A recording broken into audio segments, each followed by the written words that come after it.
If you can't communicate in your boss's financial language, then you've got a glass ceiling above you, and you'll probably never get promoted beyond a certain point.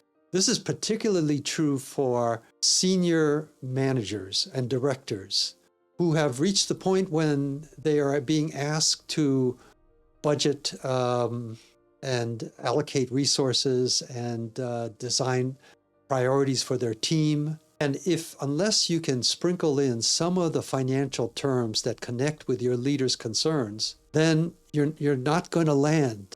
What you're going to try and propose and justify in your ideas and proposals, it's just not going to land. So I want to give you a few simple tips to get started in using your boss's financial language.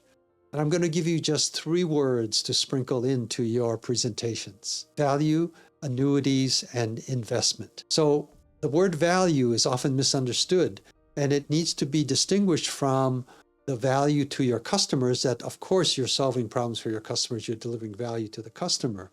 But is what you're doing also contributing to value for the company?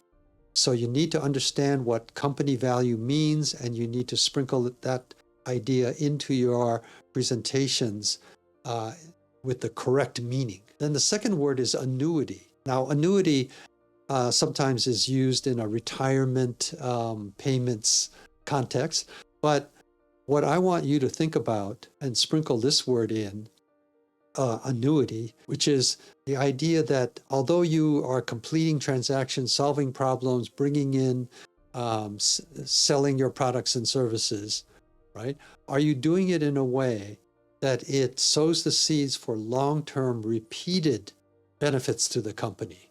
And that's creating an annuity out of a transaction. And then the third word is investment. And that is, any time you create value, you create an annuity that creates long-term value, right? It's going to require an investment.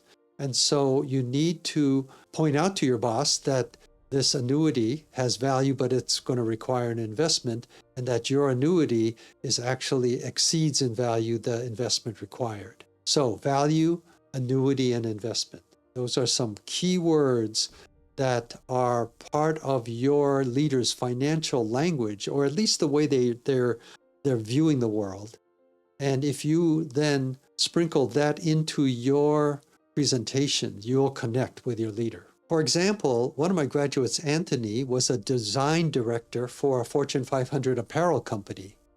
And he had this breakthrough apparel line idea that he wanted to present. And he presented it, and it fell flat. After I trained him, he started to sprinkle these 3 words in: value, annuity, and investment.